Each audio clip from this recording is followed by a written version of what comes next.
बिस्मिल्लाहिर्रहमानिर्रहीम। अस्सलाम वालेकुम माय यूट्यूब फैमिली। उम्मीद करती हूँ कि आप तमाम फ्रेंड्स खैरियत से होंगे, जहाँ भी रहें खुश रहें, आबाद रहें। अल्लाह ताला आप सबको बहुत सारी कामयाबियाँ दें। आप मेरी वीडियोस को लाइक करें, सब्सक्राइब करें और साथ ही बेल आइकन के बटन को प्रेस करें।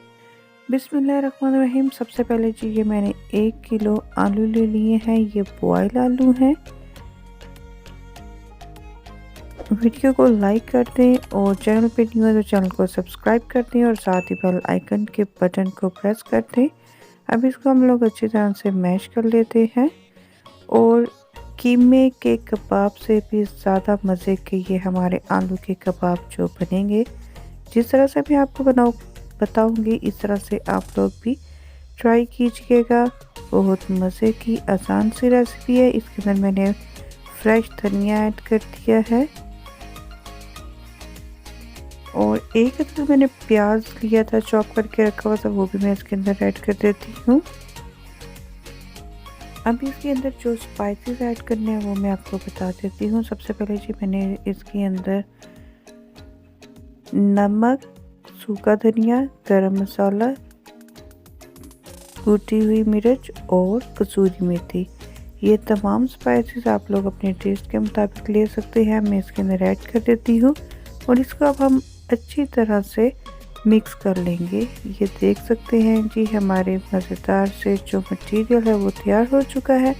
अब हाथों को हम लोग पानी से या ऑयल से गीला कर लेंगे और अब इसके हम लोग छोटे साइज़ के दरमियाने साइज़ के कबाब बना लेंगे। और अब इस तरह से करके मैं आलू के कबाब तैयार कर लेती हूँ। ये आप देख सकते हैं जी आलू के कबाब हमारे तैयार हो चुके हैं। इसको अब आप फ्रिज में रख दें, जब दिल चाहे इसको फ्राई करें और मज़े से खा सकते हैं।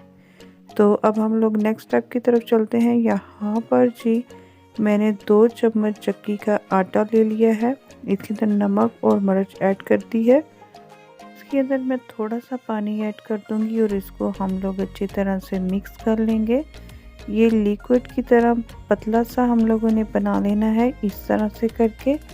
अब हम लोगों ने अपने आलू के कबाब उठाने हैं और इसके अंदर डिप करने हैं और इसको अच्छी तरह से कोट कर लेना है।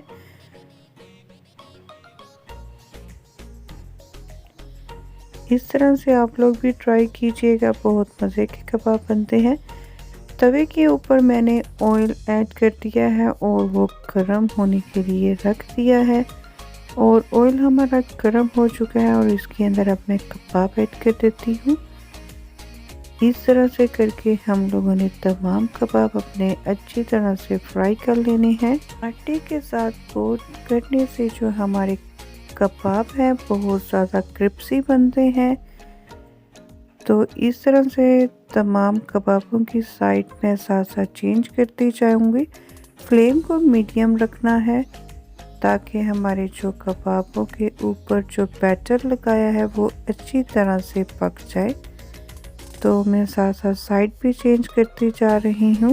किसी भी चम्मच की मदद से हम लोगों ने कबाब को प्रेस करना है ताकि ये जो आलू के कबाब हैं वो अंदर तक अच्छी तरह से फ्राई हो जाए। ये मैं शैलो फ्राई कर रही हूँ। अगर आप लोग डीप फ्राई करना चाहते हैं तो आप डीप फ्राई भी कर सकते हैं, ये आप पे डिपेंड करता है। तो साथ साथ मैं इसकी साइड चेंज करूँगी ताकि तमाम साइडों से जो है हमारे कबाब अच्छी तरह से फ्राई हो जाए। और यहाँ पर जी हमारे जो कबाब हैं वो अच्छी तरह से फ्राई हो चुके हैं। इसको डिश आउट करते हैं। फ्लेम को मैं बंद कर देती हूँ और मज़ेदार से कबाब हमारे रेडी हो चुके हैं। इसको आप केचप चटनी के साथ सर्व करें। उम्मीद करती हूँ कि आपको मेरी आज की वीडियो अच्छी लगी होगी, तो लाइक कीजिएगा अपना और अपनी फैमिली का बहुत सा ख्याल रखिएगा। मिलते हैं नेक्स्ट वीडियो में, तब तक के लिए हाफिज़।